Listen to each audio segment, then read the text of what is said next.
Welcome to another episode of Q&A with Pastor Andrew F. Carter. And today I have a guest who needs no introduction, right? He doesn't even need an introduction. We have been doing podcasts and content together for over 2 years. You might know him from the Bible trivia videos. You might know him from the Hey Pastor Andrew videos. You might know him from the vlogs that we used to do. You might even know him from his podcast, Talking with Jet, that I've been on before. But this is my brother in Christ, Jaylen the Jet Turner. You guys give him a round of applause in the comment section and welcome him. This is my brother from another mother. And I'm just going to warn you guys now, probably prepare yourself to laugh because that's what we do. Yes. When we get together. We can't be super serious. You got to laugh. What's good? I'm happy to be here. Yeah, good. I'm glad that you're here. So the Jet, where does that come from? We're going to jump right into it. Let's go right to the Jet backstory. It's very extensive. It's really just my initials. Jalen, Eugene, Turner. Yes. Eugene? Eugene, like Eugene Krabs from SpongeBob. Yes. Eugene, Oregon. And I always wanted to be called Jet growing up. Like I was like, that would be cool. Yeah. Because, I put it together, J-E-T, I thought that was cool. I had my first church back in the day called me JT. Okay. It wasn't good enough for me. We weren't quite to Jet. But when I came out to LA, it just stuck. Oh, you changed your name. Yeah, I was like Jalen Jet Turner, and people just started calling me Jet. I was like, yes, that's right. That's what I love that. And you're by LAX, so exactly. It's like, this guy, that's really cool. He's on the Jet. So you just got back from tour. Yeah. Can you tell the people what you've been doing for the last several months? Yeah. So I work in film. I'm a director, producer. Been a videographer and photographer for years here in Los Angeles. This is my 8th year. As of in 2 weeks, this will make 8 years for me. I moved here when I was 19, and I got chosen to be a videographer and photographer for this tour called the One Hallelujah Tour. It was amazing. Israel Houghton, Tasha Cobbs, Jaylen Carr, Erica Campbell, and Jonathan McReynolds. People who have created amazing hits, amazing songs for us to worship to. And so, I was the tour content creator. So we did 30 shows, almost 30 cities, I think probably 28 cities, but we did 30 shows. And every show I'm in charge of capturing photos and videos of each artist and for the tour page. So, you got to get them content for the next day. And if you don't post it the next day, it's old, because you're going to another city. So you have to edit it that night. So you're shooting all day and then you're editing all night and you wake up and they have to have everything by like 9 a.m. so they can post and be like, Detroit was amazing. Thank you. Because, when they're in Chicago the next day, they're going to forget about it. So you got to give them some quick content. And it was an amazing experience. Yeah. I always said I wanted to travel and live out of a suitcase. And I did that for 2 months. So You happy to be home? I'm very happy to be home. Yeah. Find a little bit more routine, a little bit more balance, and to see this guy. Yeah, I'm glad to have you back. We missed you for sure. Jaylen has previously done the recording of our sermons at Royal City Church. He still edits them. He lost his job recording, and we realized that anybody could record, but the editing is where he's still at. So we bumped Christian Robbins into that position. He's over there juggling 1,000 hats, but doing a great job, right? Yes, doing a pretty good job. He's killing it. You're killing it, Christian. Yeah. From the mouth of the guy. So what other artists have you worked with recently? I know, but tell the people, and I'm not trying to name drop. I met you when you weren't doing none of this. Yeah. Right. I met you at church home. We were at church. I was serving as security. Oh, wow. Yeah. Remember that? I was security. So I'm standing by the stage. I'm a full-blown pastor working security for another church. Yeah. He tackled me when I was trying to get some prayers. He took me out. And he's not an easy guy to tackle, but I took him down. But I've seen you progress and grow in your faith and in your profession. And so, regardless of what you guys think of some of the artists, because they're controversial, if we're being honest. For sure. Who are some of the people you've worked with recently in the last year or so? In the last year, I worked with, there's quite a few, but consistently I've been working with Kirk Franklin, with Maverick City, there's One House Music. It's a church called One Church. It's in Los Angeles. One House does collaborations with all kinds of people. They've collabed with Trevor Jackson. He's a great artist and actor. and a wonderful artist named Anatolia as well. She's I think she's from London. I think she's from London. So they're just so many amazing different people. But yeah, consistently with Kirk Franklin and Maverick City for sure. Yeah. Yeah. I would say that's a testament. Can we get real for just a second? For sure. So, man, it had to be, maybe it was October of last year when we shot our 2-year anniversary video. Yeah. And afterwards, you were sitting outside. We got done shooting, and you were several months behind in rent. Yeah. Right? Eviction notice. For sure. On the door. Yes. They're like, when are you getting your stuff out of here? Struggling artist in Los Angeles.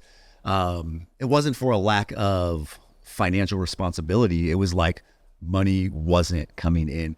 Talk to the idea of faith that took place, and then how quick you saw God move. This is October. Yeah. You just got back from a 2-month tour, but October, homie's got 3 months. Is it 3? How many months were you behind? I'm not trying to put your business out there. No, honestly, yeah, we were going on 3. Yeah. We were going on 3 months. And my apartment, for context, I was living in my apartment with my sister, and she moved home to get married. And so, jobs weren't coming in for either of us and then like April, and then I got a big gig, and I was like, you know what, I'll pay for both of our rent. We're good. And then May came, and she was like, I'm out, she's going back to Omaha. So I was like, all right. So paid for May, didn't really have it. And then you get June, July, and August, and they were just bombarding. The summer was a little bit more dry, and rent was no longer the half price. It was the full price. In Los Angeles, we were paying many thousands of dollars for a 2-bedroom in North Hollywood. So it was like over $4,000 a month. I'm trying to find a shovel out for months, and then trying to do all the other stuff too. And then I'm dating as well. And so, there's all these things you're trying to do. It's crazy. Gas in the car, do something with your girlfriend, and then also rent. And so it was stressful. It was a big hit. How'd God come through? Man, God came through in so many different ways, man. He, first off, he said, let that place go for a bit, So I said, all right, I'll let it go. Cause I was trying to hold on to it. It was like, we can do it. God's a provider. He'll send another big job. and he did, he sent a big music video job, and that was great, but it's still, the point was not to stay there. He was trying to get me to move on. And, he had a wonderful person who's in my life, a mentor of mine. He helped me out. He got me squared away. And then God said, put your 30 days in. So I put my 30 days in by faith, and I got a public storage unit, and I threw all my stuff in the public storage unit. And I was like, all right, God, I'm not going to get a lease, even if you provide more jobs or money, until you say so. And I felt like I needed a season of rest and just hearing his voice. And so I went back to Omaha for a month. And while I was there, I was just receiving word from him, and he was just telling me about this time I'm going to come into where I'm going to be mobile and I'm going to be traveling. And he was saying that there's going to be open doors and overflow. That's all I was hearing, open doors and overflow. And everybody who saw my put that in the comment section, open doors and overflow. Claim that right now, open doors and overflow. Keep going. Claim that, because I'm sure that's for somebody listening right now, because you're listening right now. And I walked through it, and now I'm on the other side of it. And so I keep hearing the open doors and overflow from everybody who's like seeing my situation. They're talking, I believe, you're going to come into this time of this. And they kept saying those words. And quite literally, I was mobile the last few months, touring and traveling. But all of my jobs lately have been like out of state, and they've all been on the road. And for the purposes of like evangelism too, you're on these different film sets, and you're working with different artists who don't always know Jesus, and you get to go and be a light. And my favorite comments to hear are, you were the best director I've ever worked with, because you made a safe atmosphere. Wow. It was fun. I could feel the light of Jesus on you. And I'm like, that's better than me creating a cool creative project, is the fact that you got to feel Jesus on a film set. And so wherever God takes me, that's what I want them to feel. So I've just been trusting God. And I also, in that time of rest, got to receive word about a different location to move to eventually, and so I wouldn't have seen that as well if it's like, I love LA, I love this apartment, it's wonderful, God's going to provide for it. That was becoming my vision and not God's provision. God's provision was, here's this apartment, but then I start saying, this is what I want out of this apartment, rather than, this is my apartment as long as you say it is. Come on. So, when he was giving big jobs, that many thousands of dollars a month wasn't anything. Cool, we'll pay it. But he had to dry it up to get me to here and to move. And so now I'm, receiving things about different places in the country. I'm not going to tell you my next moving location yet, but because I'm still in this place of trusting God for what this season is. That's good, man. Thank you for sharing that with us. I believe that that's encouraging to others, because people might be in a place where they feel like they're in a place where God's called them, but God's provision and protection and presence has moved. And so we tend to stay in a place longer than the assignment because we get comfortable. You think about the Israelites and when they were following the cloud by day and like the moon by night.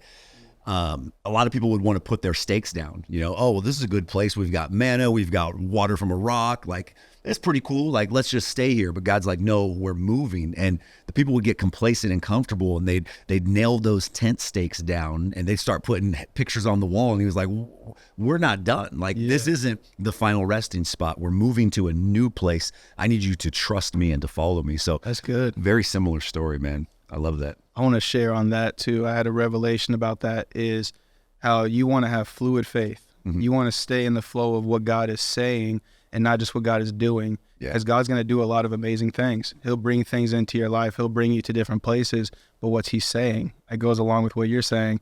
If Abraham was worried about what God is doing and not saying, he would have sacrificed his son. Come on. But he was hearing for the next thing that God said, which is actually, don't kill him. There's a ram over there in the bush. Kill that ram. But I was just seeing where you were at with obedience. Are you going to follow what I'm saying? And so Abraham followed what God was saying in that moment. So we have to be open to hearing what he's saying and not cling to what he's doing. Come on. Because if he would have hugged his son so much and said, no, I won't sacrifice him, he would have never got to that other place of obedience that could be unlocked within him as well. So that's a revelation I got from this time. That's good. That's good. Speaking of obedience, we're going to kind of switch gears here. We've worked out together, haven't we? We've worked out. He put me on the CrossFit, shredded me up. Here's my progress pic. He got me right. No, legit. We've worked out many times together. Many times. Talk to the people a little bit about that, and how has that played a role in your life when it comes to your faith, physical fitness, nutrition, those things? Straight up, I was sitting on the couch yesterday watching a Q&A video, and just seeing you obviously reminds me of your discipline and consistency with working out. And I was fighting the thought of, do I want to run today? Wow. And I went for a run. How far did you go? I went a couple miles. Yeah. You got a Fitbit to back that up? Yeah. Well, let me see the Nike app. Oh, you got the Nike app. The Okay. Nike app, bro. All right. I want to see receipts, bro. I'll give you some receipts. All right. You got So to text it to me. I went a couple miles, and I'll go between 1 and 3. Not maybe not the whole time. But I might fast walk for a second. Run walk, right? Yeah, we're gonna get to that 3. Yeah. But yeah, I think just what was the exact question again you want me to answer about? I think you kind of answered obedience and faith, and how that ties into physical fitness and nutrition. Yeah, so I'm watching you, and I'm thinking, it's important to check all the boxes. You can be filled up spiritually, and that's cool, but then you don't take care of your body at all, and it just seems like it contradicts itself. It doesn't make sense. God gave you this body. He gave you this spirit. He gave you this soul. Take care of your emotions. You need to write sometimes. You need to vent. You might need to go to therapy. Go sit with the Lord, worship, pray, fill up that spirit. And then, maybe eat a vegetable. Maybe eat some fruit. Take care of your body. Exercise your body, because, it's a gift to be able to walk and to move. I see people who can't walk, and people who don't have limbs, and I'm sitting here being lazy, so it just convicts you, like, I have this, I can walk right now. I've had injuries before where I couldn't walk that well. So, it just makes you cherish it more. Yeah. Everything God's given you. One thing you guys might not know about this young man is that he used to be a pop locker. That's crazy. He used to dance. Yeah. I've seen videos. Yep. And my guy's got moves like Michael Jackson. So that's probably where those injuries came from all the... when I'm head sliding and head spinning everywhere, it takes a toll on your neck, yeah. I used to really head spin, and then I gained weight, and I would have broken my neck. I was a consistent, headstand person, and so I got up one day, I was like, whoa, this is hurting. Maybe no more of that. No more. So I got real nice with the up top stuff, the waving and the popping stuff and the choreography. Yeah. Because the breakdancing, it wasn't happening. No. Wasn't happening. All right, let's get into a quick Q&A. I got a question for you. I sent this to you in advance, but the question is this. How do you handle things after a heated disagreement that turns into an argument? I thought this would be a good question for you, being that you are in a relationship, you are courting, you are dating, you are in that process with a very amazing young woman who I think the world of. And the other part of that question, and so you're in this argument and the both of you apologize, and it's supposed to be an understanding reached, but the communication is dry afterwards, and it feels like your partner is still mad, holding a grudge, or has an attitude. That whole, hey, are we good? We're good. We're fine. We're fine. We're okay. And it's like, wait a second, I thought we were good. Yeah. Well, how do you handle situations like that? That's so good. You know, you hear being in a relationship or a marriage being compared to like a mirror. Sometimes, you know, just they get to show you what's within you by the way you react or talk to them sometimes. So self-awareness is huge, you know, in the relationship. And what I've come to find out is, well, firstly, if that's what you're doing, that, you know, that hints at having some pride and some unforgiveness present. Right. You know, maybe you're just not forgiving them, or you're being prideful because, you know, they hurt you and you really want them to know. So even that too, though, that's where the self-awareness comes in, is like sometimes she might not do something that's even that bad, but she hit me in a spot internally that is sore from something. So, you know, she hit a wound that was actually still fresh or still hurting. Right. So that's why that moment hurt so much. And that's why you're mad afterwards. It's not even because what they did was so bad. And so I think it's important to know where your heart is, know where how you feel internally too.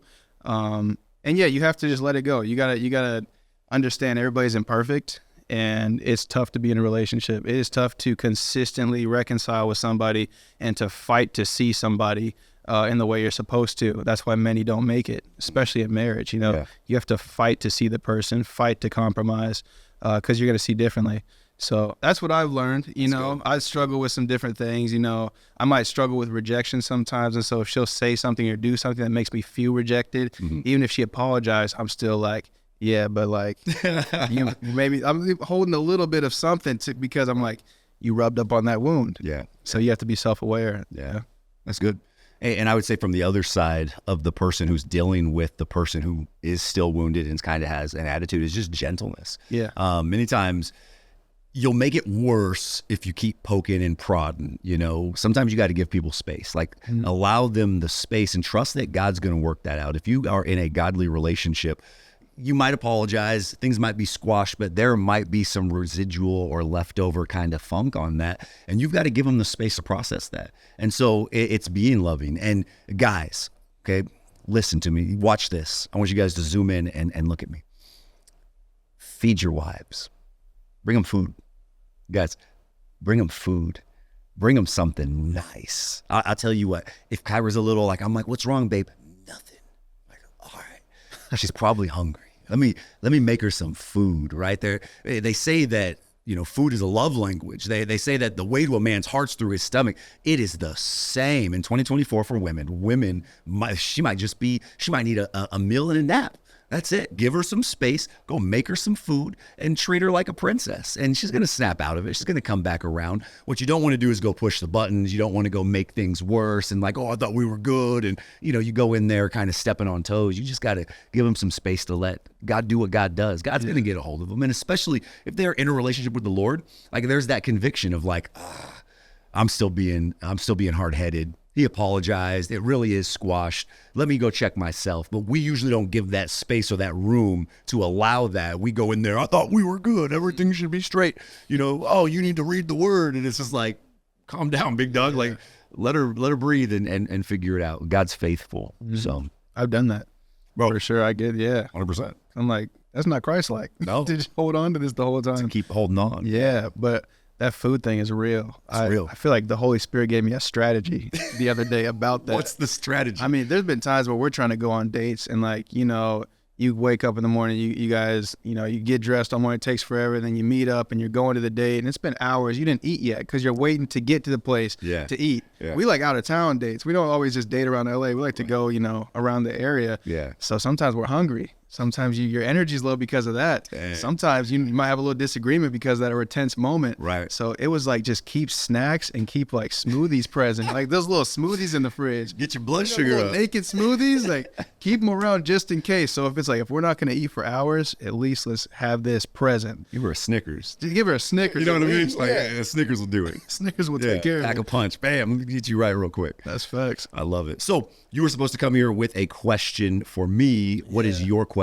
for me? I got it for you, and it rhymes, so you should be impressed by this. I love it. How do you handle when God-ordained weight is added to your plate? Ooh, I like that. If you want me to expound at all. No, I mean, for those people, some people watching might not be versed in the bars that you drop. Yeah. Can you give that to them in, can you just spoon feed that to the people? Of course. Yeah. You know, you're a man who is a steward over many things, and, you know, God's going to add different things to your plate at different times, and he knows you can handle it.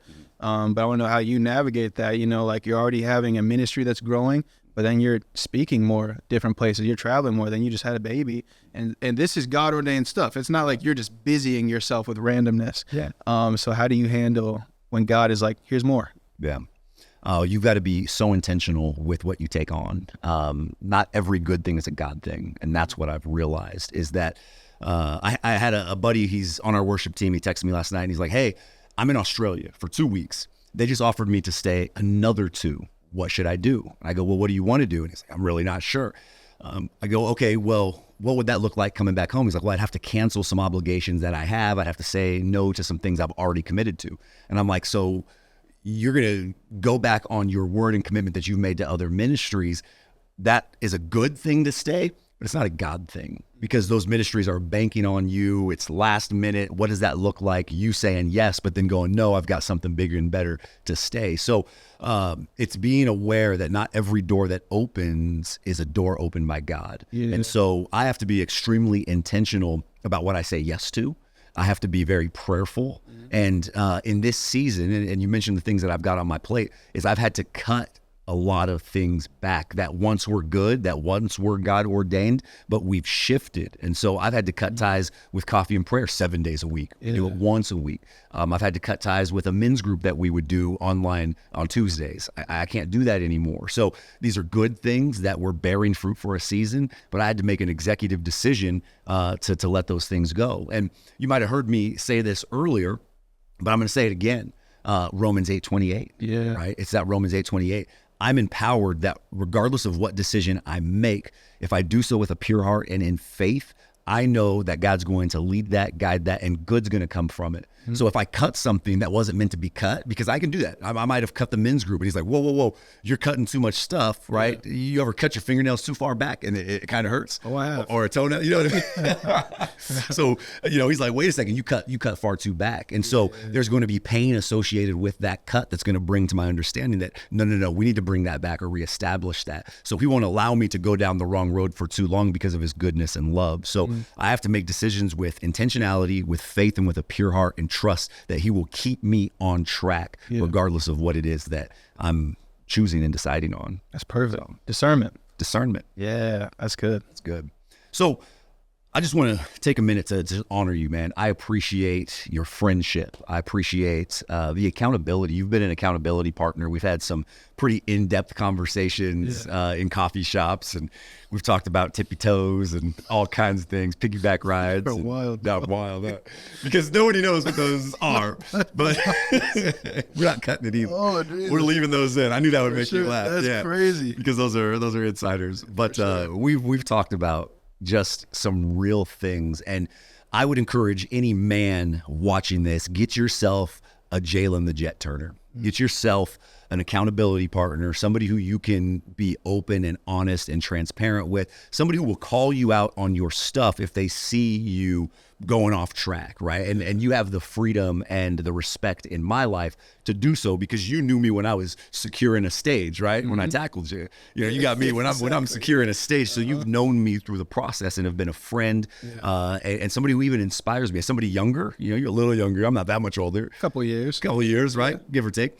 But even with that age gap, you've inspired me to be a better man. And so I just appreciate you, man. I appreciate our friendship, and really look forward to having this conversation, knowing that it would bless some people. So thank you, and I honor you. Thank you, bro. That means a lot. Yeah, of course. So I would bore you if I honored you right now, man. oh, don't do it. You don't like taking compliments. I don't like it. You've now said it on every episode. Doc, send an email.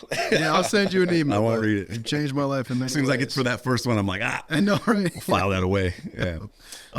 But the question that I ask everybody here is, and you've heard it asked, so I'm going to frame it this way.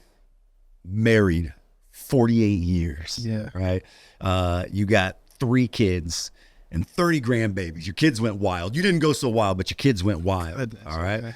Okay. You're on your deathbed, and you've got 30 seconds to a minute to give the world one message. What are you, 27? You just turned 27 just last week. In your 27 years of experience, and again, you've got a lifetime of experience, what would you tell the world? I want you to look into that camera and give the world a message. So simple. So simple. Choosing Jesus is the best decision you can ever make with your life. Just choosing him. And I say choosing him because it is your choice. You don't have to follow him. But when you do choose him and you do follow him, he gives you wisdom. He loves on you with an unconditional love that sees the true version of you. He sees you unbroken. You know, he sees like who you really are supposed to be, so that you can heal with him and conform to the picture that God has of you. You know, you can actually grow into the person you're supposed to be. I just say choose Jesus because he's been the best friend I've ever had, the best friend you can ever imagine. He's never condemned me. He's never affirmed my shame. He's always pulled me out of it. He's been consistent. So just choose Jesus. Save yourself some time. You'll keep searching for other ways to heal and to grow. But if you just give your life to the one who created you, it's the best decision you'll ever make. I hope you guys felt that. That's real talk right there. And I appreciate that. And I believe that that'll bless somebody and encourage somebody. So I appreciate you, man. Thank you for being a guest on the Q&A. I'm sure we'll do many more, but I love you. Love you too, bro. Yep. Yeah. So you guys, thank you for watching another episode of Q&A with Pastor Andrew F. Carter. Do me a favor and like this video, subscribe to this channel for more content just like this, and turn on the notifications. And before you go, leave a comment in the comment section. What do you want us to talk about? Like it's open forum. We'll tackle the toughest questions and do our best from our personal experience and from the Bible to answer. And then lastly, share this video with one person. This conversation that we just had might be a blessing to somebody who doesn't know about the conversations that we're having. So sharing is caring, and get this out there so that it might bless somebody that you know. And so I love you guys. I honor you. And until next time, see you guys later.